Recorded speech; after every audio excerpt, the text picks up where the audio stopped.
Hello friends, എല്ലാവർക്കും അർച്ചന ചേച്ചി LLB സീരിയലിൻ്റെ ലേറ്റസ്റ്റ് എപ്പിസോഡ് റിവ്യൂയിലേക്ക് സ്വാഗതം. അങ്ങനെ ബാർ അസോസിയേഷൻ ഇലക്ഷൻ്റെ റിസൾട്ട് വരികയാണോ? ഒടുവിൽ വിജയ് ശങ്കറിനെ അട്ടിമറിച്ചുകൊണ്ട് ഞെട്ടിക്കുന്ന വിജയം കരസ്ഥമാക്കുകയാണ് അർച്ചന. 50 വോട്ടുകൾക്ക് അർച്ചന മുന്നിട്ട് നിന്ന് വിജയ് ശങ്കറിനെ തോൽപ്പിച്ചുകൊണ്ട് അർച്ചന പ്രസിഡന്റ് സ്ഥാനത്തേക്ക് വരികയാണ്. എന്റെ വിജയം അറിയുന്നതും അർച്ചനയ്ക്ക് ഒരുപാട് സന്തോഷമാവുന്നുണ്ട്. കൂടെയുള്ള ദീപ്തിക്കും അതുപോലെ തന്നെയാണ്. എന്നാൽ വിജയ് ശങ്കറും കൂട്ടരും ആകെ ഞെട്ടിത്തരിച്ച് നാണം കെട്ട് അങ്ങനെ നിൽക്കുകയാണ്. ചരിത്രത്തിൽ ആദ്യമായി ഒരു വനിതാ പ്രസിഡന്റ് ബാർ അസോസിയേഷൻ പ്രസിഡന്റ് ആയിരിക്കുകയാണ്. അങ്ങനെ അർച്ചനയ്ക്ക് ഒരുപാട് അഭിനന്ദന പ്രവാഹങ്ങൾ വരുന്നുണ്ട്. അതിനുശേഷം വിജയ് ശങ്കർ ആണെങ്കിൽ മനസ്സിൽ പകവെച്ചുകൊണ്ട് അർച്ചനയ്ക്ക് അഭിനന്ദന പ്രവാഹങ്ങൾ എന്ന് പറഞ്ഞ് കൈ കൊടുക്കുന്നുണ്ട്. അർച്ചനയും തിരിച്ചു കൈ കൊടുക്കുകയാണ്. നിന്റെ തലയിൽ കയറിയ ഈ പുതിയ കിരീടം നിനക്കൊരു മുൾക്കിരീടമാകാതിരിക്കട്ടെ, കൺഗ്രാറ്റുലേഷൻസ് വൺസ് അഗൈൻ എന്ന് വിജയ് ശങ്കർ പറയുമ്പോൾ അർച്ചന പറയുന്നുണ്ട്, അഭിനന്ദനങ്ങൾ കൊണ്ട് ഒന്നും അവസാനിക്കുന്നില്ല, പലതും തുടങ്ങാൻ പോകുന്നതേയുള്ളൂ എന്ന് പറഞ്ഞ് അർച്ചന വിജയ് ശങ്കറിൽ നിന്നും കൈയെടുത്തു മാറ്റുന്നുണ്ട്. അതിനുശേഷം വിജയ് ശങ്കറും കൂട്ടരും ആകെ നാണം കെട്ട് പുറത്തേക്ക് വരികയാണ്. അപ്പോഴാണ് അങ്ങോട്ടേക്ക് അച്ചുവും പോലീസുകാരും കൂടി വരുന്നത്. ജഗദീഷ് വക്കീൽ ചോദിക്കുന്നുണ്ട്, പോലീസുകാരെന്താണ് ഇവിടെ എന്ന്. അച്ചു അപ്പൊ പറയുന്നുണ്ട്, ഇലക്ഷനിൽ അട്ടിമറി നടന്നിട്ടുണ്ടെന്ന് പരാതി കിട്ടിയിട്ടുണ്ട്. പരാതി തന്നിരിക്കുന്നത് അഡ്വക്കേറ്റ് അർച്ചനയാണ്. ഇലക്ഷൻ അട്ടിമറിക്കാൻ കൊട്ടേഷൻ കൊടുത്തിട്ടുണ്ടെന്ന് പരാതി കിട്ടിയതിന്റെ അടിസ്ഥാനത്തിലാണ് ഞങ്ങൾ ഇങ്ങോട്ടേക്ക് വന്നത്. അഡ്വക്കേറ്റ് രവികുമാർ, നിങ്ങളെ ഞങ്ങൾ അറസ്റ്റ് ചെയ്യാൻ പോവുകയാണെന്ന് അച്ചു അങ്ങനെ പറയാണ്. അപ്പോഴേക്കും അങ്ങോട്ടേക്ക് ദീപ്തിയും അർച്ചനയും വരുന്നുണ്ട്. വിജയ് ശങ്കർ അപ്പൊ പറയുന്നുണ്ട്, അങ്ങനെ രവികുമാറിനെ ഇവിടെ നിന്നും കൊണ്ടുപോകാൻ പറ്റില്ല, ഞങ്ങൾ അഡ്വക്കേറ്റ്സ് പ്രതിഷേധിക്കുമെന്ന് പറയുമ്പോൾ അച്ചു പറയുന്നുണ്ട്, പ്രതിഷേധമൊക്കെ അവിടെ നിൽക്കട്ടെ, അതൊക്കെ പിന്നാലെ ആവാം, അപ്പൊ ഞങ്ങൾ ഇയാളെ കൊണ്ടുപോവുകയാണ്. രവികുമാർ വന്ന് വണ്ടിയിൽ കയറി എന്ന് പറയുമ്പോൾ രവികുമാർ പറയുന്നുണ്ട്, ഞാനൊന്നും ചെയ്തിട്ടില്ല സാർ, ഞാൻ നിരപരാധിയാണെന്ന് പറയുമ്പോൾ അച്ചു പറയുന്നുണ്ട്, ഈ നടന്ന ഇലക്ഷനിൽ അഡ്വക്കേറ്റ് അർച്ചനയുടെ സാന്നിധ്യം ഇല്ലാതിരിക്കാൻ വേണ്ടി ആൾ നിയമിച്ച ആളുകൾ എല്ലാവരും ചേർന്ന് അഡ്വക്കേറ്റ് അർച്ചനയെ കിഡ്നാപ്പ് ചെയ്തു, ആണ് കുറ്റം, അതിനാണ് ഈ അറസ്റ്റുമെന്ന് അച്ചു അങ്ങനെ പറയുമ്പോൾ അർച്ചന ചോദിക്കുന്നുണ്ട്, ഇദ്ദേഹമാണ് ഇതിന് പിന്നിലെങ്കിൽ എല്ലാം ആർക്ക് വേണ്ടിയാണ് ചെയ്തതെന്ന് കൂടി തെളിയിക്കണ്ടേ എന്ന് അർച്ചന ചോദിക്കുകയാണ്. ദീപ്തി അപ്പൊ പറയുന്നുണ്ട്, എതിർ സ്ഥാനത്ത്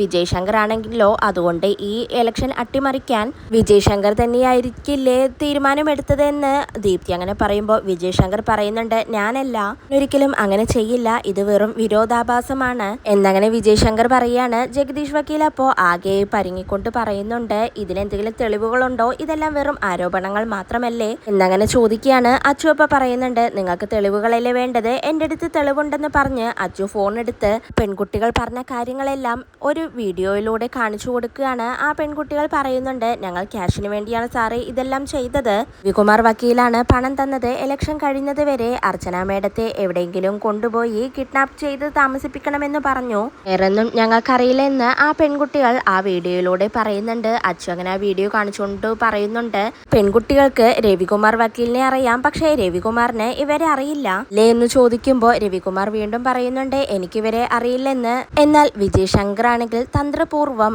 ആ കേസിൽ നിന്നും രക്ഷപ്പെടാനായി രവികുമാറിന്റെ കരണത്തടിക്കുകയാണ്.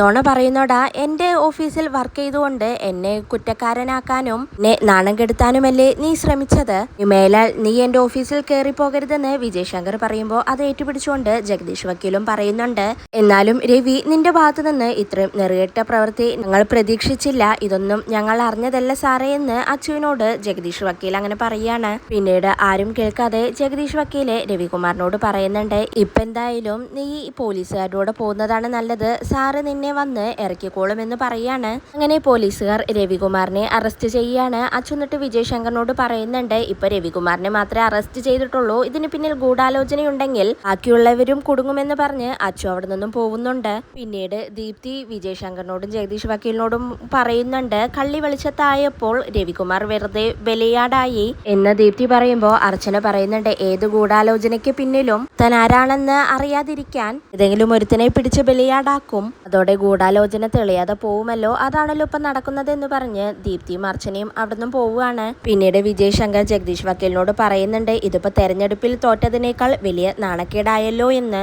അങ്ങനെ അച്ചു രവികുമാറിനെ സ്റ്റേഷനിലേക്ക് കൊണ്ടുവന്ന് പൊതിരെ തല്ലുന്നുണ്ട്. പറയടാ, നീ ഇത് ആർക്ക് വേണ്ടിയാണ് ചെയ്തത്, ഇതിന് പിന്നിൽ ആരൊക്കെയുണ്ട്, ആരൊക്കെയാണ് ഈ ഗൂഢാലോചനയ്ക്ക് പിന്നിൽ എന്നൊക്കെ അച്ചു തിരിച്ചും മറിച്ചും രവികുമാറിനോട് ചോദിക്കുകയാണ്. എന്നാൽ രവികുമാർ വക്കീൽ പറയുന്നുണ്ട്, ഞാൻ മാത്രമാണ് ഇത് ചെയ്തത്, ഇതിന് പിന്നിൽ വേറെ ആരുമില്ല, ഞാനിതെല്ലാം സ്വയം ചെയ്തതാണ് എന്ന് രവികുമാർ പറയുമ്പോൾ വീണ്ടും അച്ചു രവികുമാറിനെ പിടിച്ചടിക്കുന്നുണ്ട്. എല്ലാം നീ നിന്റെ ബോസ് വിജയ് ശങ്കറിന് വേണ്ടി ചെയ്തതാണെന്ന് എനിക്കറിയാം, പറയാം, അയാൾ പിന്നെ അവിടെ നിന്നും നാടകം കളിച്ചതല്ലേ. ഗൂഢാലോചനയുടെ മാസ്റ്റർ ബ്രെയിൻ ആരുടേതാണെന്നാണ് എനിക്കറിയേണ്ടത്. നീ പറ, ഞാൻ നിന്നെ വെറുതെ വിട്ടേക്കാം. ജയശങ്കറാണോ ഇതെല്ലാം ചെയ്യിച്ചത് എന്ന് അച്ചു അങ്ങനെ ചോദിക്കുമ്പോൾ രവികുമാർ വീണ്ടും പറയുന്നുണ്ട്, അല്ല സാറല്ല ഇതൊന്നും എന്നെ കൊണ്ട് ചെയ്യിച്ചത്, ഞാൻ സ്വയം ചെയ്തതാണ്. സാറിന് ഇതിനെ പറ്റി ഒന്നും അറിയില്ല. വിജയശങ്കർ സാറിനെ ജയിപ്പിക്കാൻ വേണ്ടി ഞാനായി സ്വയം കണ്ടുപിടിച്ച ഒരു പ്ലാനാണിത്. ഇതിൽ വേറെ ആർക്കും ഒരു പങ്കുമില്ലെന്ന് രവികുമാർ അങ്ങനെ പറയാണ്. അച്ചുവപ്പ പറയുന്നുണ്ട്, എല്ലാം പ്രീ പ്ലാൻഡ് ആണെന്ന് എനിക്കറിയാം. നിങ്ങളുടെ ഈ മൊഴി കൊണ്ട് ഒരു ഉദ്ദേശവും നടക്കാൻ പോകുന്നില്ല. നിങ്ങളുടെ ഈ മൊഴിയിൽ എനിക്ക് വിശ്വാസവുമില്ല. ആളെ പിടിച്ച് അകത്തിട് എന്ന് അച്ചു അങ്ങനെ പറയാണ്. അങ്ങനെ മറ്റു പോലീസുകാർ ചേർന്ന് രവികുമാറിനെ സെല്ലിലിടുകയാണ്. അതിനുശേഷം വിജയശങ്കർ ആണെങ്കിൽ ഇലക്ഷനിൽ തോറ്റതിന് കുടിച്ചുകൊണ്ട് വീട്ടിലേക്ക് വരികയാണ്. അതിവിച്ചെത്തുന്ന വിജയശങ്കറിനെ കണ്ട് ചന്ദ്രയ്ക്ക് ആകെ ദേഷ്യം വരുന്നുണ്ട്. അച്ഛനോട് തോറ്റിട്ട് നിങ്ങൾക്ക് ഇങ്ങോട്ടേക്ക് കയറി വരാൻ നാണമില്ലേ? അവളോട് എപ്പോ ഏറ്റുമുട്ടിയാലും നിങ്ങൾക്ക് തോൽവി മാത്രമാണല്ലോ. എന്തൊരു ഗതികേടാണ്. എന്റെ ജാമ്യ കേസിൽ ജഗദീഷ് വക്കീലെ ഇടപെട്ടതുകൊണ്ട് ഞാൻ ഇപ്പോൾ പുറത്തിറങ്ങി, അല്ലെങ്കിൽ ഇപ്പോഴും ഞാൻ അകത്തായേനെ. നിങ്ങൾക്ക് ഇനി എങ്ങനെ സ്വസ്ഥത കിട്ടാനാണ്? ഇലക്ഷനിൽ തോറ്റു തൊപ്പിയിട്ടോ? ഇപ്പോ ഒരു കേസ് പോലും നിങ്ങൾക്ക് വരുന്നില്ല.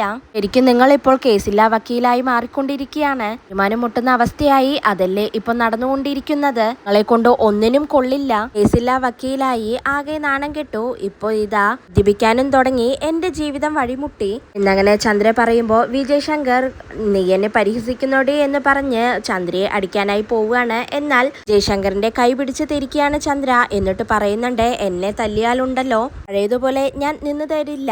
മുതൽ നിങ്ങൾ ഞാൻ പറയുന്നത് കേട്ട് ജീവിച്ചോളണം. കുറെ നാളായി നിങ്ങൾ വിലസുന്നത് ഞാൻ കണ്ടുകൊണ്ടിരിക്കുകയാണ്. ഇനി എന്തായാലും അത് നടക്കില്ല.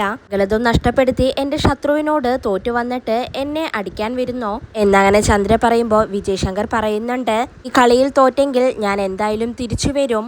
വിജയശങ്കർ തോറ്റപ്പോൾ നിനക്ക് ഞാനിപ്പോൾ വെറുമൊരു കറിവേപ്പിലയായല്ലേ? നീ എന്റെ പേരും പെരുമയും കണ്ടിട്ടാണല്ലോ കല്യാണം കഴിച്ചത്. എന്നോടൊപ്പം ജീവിക്കാൻ പറ്റില്ലെങ്കിൽ നിനക്ക് എന്നെ കളഞ്ഞിട്ട് പോവാം. നീ വന്നാൽ ഞാൻ നിന്നെ ഡിവോഴ്സ് ചെയ്യും. അതിന് ഞാൻ മടിക്കില്ല, നീ ഓർത്തോ എന്ന് വിജയശങ്കർ പറയുമ്പോ ചന്ദ്രയ്ക്ക് വീണ്ടും ദേഷ്യം വന്ന് വിജയശങ്കറിന്റെ ഷർട്ടിന് കുത്തിപ്പിടിച്ചുകൊണ്ട്, നിങ്ങൾ എന്നെ ഡിവോഴ്സ് ചെയ്യുവോ? എന്റെ ജീവിതം നിങ്ങൾ തകർത്താലുണ്ടല്ലോ, നിങ്ങളെ ഞാൻ വെറുതെ വിടില്ലെന്ന് ചന്ദ്ര അങ്ങനെ പറയുകയാണ്. വിജയശങ്കർ അപ്പോ കൈ തട്ടി മാറ്റിക്കൊണ്ട് നീയൊന്ന് പോടി എന്ന് പറയുന്നുണ്ട്. എന്നാൽ ഇതെല്ലാം കണ്ടുകൊണ്ട് ആര്യ അങ്ങോട്ടേക്ക് വരികയാണ്. എന്നിട്ട് അവര് രണ്ടുപേരെയും പിടിച്ചു മാറ്റുന്നുണ്ട്. എന്നിട്ട് ചോദിക്കുകയാണ്, നിങ്ങൾക്ക് ഇതെന്താണ്? കാരണം എന്താണെന്ന് അറിയാതെയാണ് നിങ്ങൾ ഈ വഴക്കിടുന്നത്.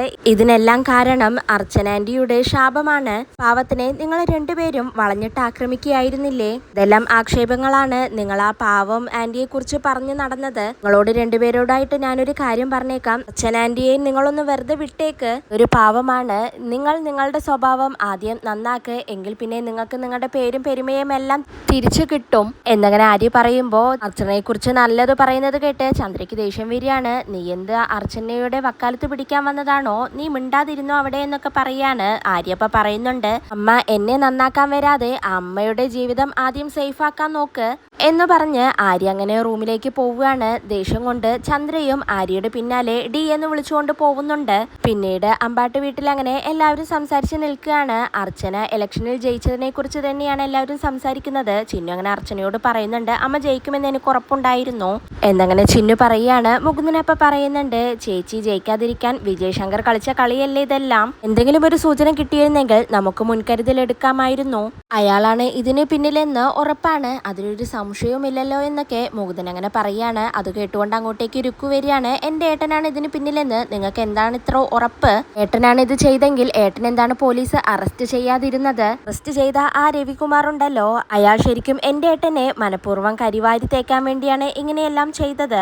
അതെ, എന്റെ ഏട്ടൻ ഇത്ര നാറിയ കളികളൊന്നും കളിക്കില്ല എന്നങ്ങനെ രുക്കു പറയുമ്പോ അർച്ചന പറയുന്നുണ്ട്, ഇനി ഈ കാര്യം ഇവിടെ ആരും ചർച്ച ചെയ്യണ്ട. കുറ്റം ചെയ്ത പ്രതികൾ അറസ്റ്റ് ചെയ്യപ്പെട്ടല്ലോ. അവരെ കൊണ്ട് ആരെങ്കിലും കുറ്റം ചെയ്യിച്ചതാണെങ്കിൽ അത് ചെയ്യിപ്പിച്ചവരും വൈകാതെ അകത്താവും. അവരെന്തായാലും നിയമത്തിന് മുന്നിൽ വരും. ഇതിന് ഗൂഢാലോചനയുണ്ടെങ്കിൽ അവരെന്തായാലും ശിക്ഷിക്കപ്പെട്ടിരിക്കുമെന്ന് പറഞ്ഞ് അർച്ചന അങ്ങനെ അകത്തേക്ക് പോവുകയാണ്. പിന്നാലെ തന്നെ മുകുന്ദനും രമ്യയും അവരുടെ റൂമിലേക്ക് പോകുന്നുണ്ട്. രുക്കു അപ്പോ ചിന്നുവിനോട് ചോദിക്കുന്നുണ്ട്, ഇലക്ഷനിൽ നിന്റെ അമ്മ ജയിക്കുമെന്ന് നിനക്ക് ഉറപ്പുള്ളതായിട്ട് നീ പറഞ്ഞല്ലോ. അപ്പോ നീ ആഗ്രഹിച്ചത് നിന്റെ അച്ഛന്റെ പരാജയമാണോ എന്നങ്ങനെ രുക്കു ചോദിക്കുമ്പോ മഞ്ജു പറയുന്നുണ്ട്, സത്യത്തിൽ ഞാനും ഇപ്പോഴാണ് അതിനെക്കുറിച്ച് ആലോചിച്ചത്. അച്ഛനും അമ്മയും കൂടി മത്സരിക്കുമ്പോൾ മക്കൾ ആരുടെങ്കിലും ഒരാളുടെ പക്ഷത്ത് ചേരുന്നത് ശരിയാണോ മോളെ എന്ന് ചോദിക്കുകയാണ്. ചിന്നു അപ്പം മറുപടി പറയുന്നുണ്ട്, ആൻറ്റി എൻ്റെ അമ്മ ഈ ഇലക്ഷനിൽ ജയിച്ചിരിക്കണം എന്ന് തന്നെയാണ് ഞാൻ ആഗ്രഹിച്ചത്. കാരണം എൻ്റെ അമ്മയാണ് ശരി, പക്ഷേ എൻ്റെ അച്ഛൻ തെറ്റുകാരനാണോ എന്നുള്ളതിനുള്ള അഭിപ്രായം ഞാനിപ്പോൾ എന്തായാലും പറയുന്നില്ല എന്ന് പറഞ്ഞുകൊണ്ട് ചിന്നും അകത്തേക്ക് പോവുകയാണ്. അതിനുശേഷം രുക്കുവാണെങ്കിൽ വിജയ് ശങ്കർ ഇലക്ഷനിൽ തോറ്റതിന് ആകെ നാണം കെട്ട് അങ്ങനെ നിൽക്കുകയാണ്. പിന്നീട് സുമിത്ര ടീച്ചറും ജെകെയും അങ്ങനെ ഫുഡ് കഴിച്ചുകൊണ്ടിരിക്കുകയാണ്. അവരങ്ങനെ സംസാരിച്ചുകൊണ്ടിരിക്കുന്നത് ബാർ അസോസിയേഷന്റെ ഇലക്ഷനെ കുറിച്ചാണ്. ഇതിന് പിന്നിലുള്ള വിജയ് ശങ്കറിന്റെ ചതിയെ കുറിച്ചാണ് സുമിത്ര ടീച്ചർ അങ്ങനെ പറഞ്ഞുകൊണ്ടിരിക്കുന്നത്. ഇതിലെല്ലാം കൂടുതൽ അനുഭവിച്ചത് അർച്ചനയാണെന്നും അതിനുവേണ്ടി അവൾ കുറെ അപവാദങ്ങൾ കേട്ടു എന്നും നിന്റെ പേരിലാണ് അവൾക്ക് അത്രയും മോശമായ അപവാദങ്ങൾ ഉണ്ടായതെന്നൊക്കെ സുമിത്ര ടീച്ചർ അങ്ങനെ പറയാണ്. ജെകെ അപ്പൊ പറയുന്നുണ്ട്, അതുകൊണ്ടാണ് അമ്മേ ഞാൻ ഈ വീട്ടിൽ നിന്ന് മാറി താമസിക്കാമെന്ന് പറഞ്ഞത്.